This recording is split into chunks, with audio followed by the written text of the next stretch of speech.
তোমরা সবাই উইন্টার সিজনটা কত এনজয় করো তাই না? আর আমি একদমই এনজয় করতে পারি না। একটু শীত পড়লেই, ঠান্ডা আবহাওয়া শুরু হলেই আমার গলার ব্যথা শুরু হয়ে যায়, একটুতেই ঠান্ডা লেগে যায়, আর আমার দিনে 3 বার 4 বার করে চা খেতে হয়। ঘর থেকে বের হতে পারি না। তো এভাবেই আমার সকালটা শুরু হলো। সকালে ঘুম থেকে উঠে এত বেশি গলা খুসখুস করছিল যে প্রথমে 1 কাপ চা খেয়ে নিলাম, পরে ফ্রাইড চিকেন খেয়েছি। এটা হচ্ছে ঘর পরিষ্কার করার দিন। তো শীত পড়ার আগে আমি চাচ্ছিলাম যে আমাদের টাইলসগুলো ক্লিন করা হোক। আমাদের এই টাইলসটা লাগানোর পর থেকে এত বেশি সমস্যা ফেস করতে হয়। এটার কাঠের টেক্সচার হওয়ার কারণে ময়লা খুবই তাড়াতাড়ি আটকায় যায়। যত এটাকে পরিষ্কার করা হোক না কেন, কয়েকদিন পর পর ময়লা হয়ে যায়। তো কাজল এটা পরিষ্কার করতেছিল এবং আমাদের ডাইনিং টেবিলের যে চেয়ারগুলো ছিল এগুলো সাদা হওয়ার কারণে অনেক ময়লা হয়ে গিয়েছে।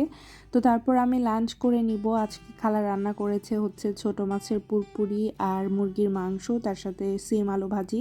নতুন নতুন সিমের ভাজি খেতে খুব ভালো লাগছিল, শীতের সবজি খেতে খুব মজা লাগে। তো তারপরে আমি বিকালে বের হয়েছিলাম মার্কেটে যাব একটা কাজে, বাট এই দিন আমার মনে ছিল না যে ফ্রাইডেতে অনেক জ্যাম হয় রাস্তায়। আমি তো অনেক ভালো মুডে বের হয়েছি, বাট বের হয়ে তো খুবই ঝামেলায় পড়েছিলাম সেদিন। রাস্তায় এত বেশি জ্যাম ছিল, জাস্ট স্টাক হয়েছিলাম অনেকক্ষণ। জ্যামের মধ্যে বসে বসে কি করবো, এই জন্য আমি হেডফোন বের করলাম যে একটু গান শুনে সময় পার করি। বাট এই জ্যামে এমনভাবে স্টাক হয়ে যায় যে কোথায় দিয়ে 1-1.5 ঘন্টা পার হয়ে যায় বুঝতে পারি না। মার্কেটে যে বাচ্চাদের কাপড় দেখলেই কিনতে ইচ্ছে করে, আগে নিজের কাপড় দেখে কিনতে ইচ্ছা করতো, এখন বাচ্চাদের। তো এখন মা হয়ে গেছি, এই জন্য হয়তো এরকম মনে হয়। তো মার্কেটে কাজ ছেড়ে বাসায় চলে আসলাম, তারপরে ফ্রেশ হয়ে নিয়েছি। এখন যেহেতু ঢাকায় একটু একটু শীত পড়েছে, এই জন্য মুখ ধোয়ার পরে মুখটা খুবই টান টান হয়ে থাকে, এই জন্য আমি ফেসে অ্যালোভেরা জেল অ্যাপ্লাই করব।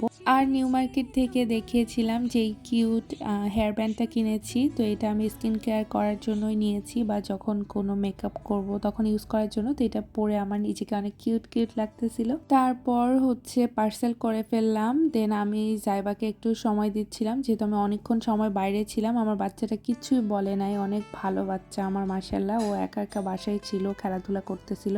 এরপর ক্ষুধা লাগছে, একটু সৌরভ ডালপুরি খেতে চাচ্ছিল। তো খালাকে বললাম, খালা সুন্দর করে ডালপুরি বানাইছে, বেশি বেশি ডাল ভিতরে দিয়ে। ডালপুরিগুলো মজা হয়েছিল। তারপরে ডালপুরি খাওয়ার পরে জাইবা খেলতেছিল। আবার বাচ্চারা হচ্ছে নিজে নিজে অনেক খেলা আবিষ্কার করে। এরপর ওর ফ্রেন্ডের সাথে ভিডিও কলে কথা বলতেছিল। তারপরে আমি আবার চা খাচ্ছি। আমার গলার প্রবলেম বললাম, দিনে 2-3 বার চা খেতে হয় আমার উইন্টার। আর এটা হচ্ছে পরের দিন আমার পেজের কিছু সুন্দর সুন্দর ফ্লোরাল ড্রেস এসেছে। এই ড্রেসগুলো দেখে আমি ওয়েট করতে পারলাম না আমার মডেলের জন্য। আমার ড্রেসের শ্যুটগুলো সাধারণত আমার মডেল করে থাকে, বাট এই দিন আমার ড্রেসগুলো এত বেশি পছন্দ হয়েছে যে এগুলো সবগুলো আমি নিজেই ট্রায়াল করে ফটোশুট করে ফেলেছি। তারপরে এক গাদা জিনিস সব এলোমেলো হয়েছে এবং এগুলো গোছাতে হয়েছে। That's it for today. Thanks for watching. Tata.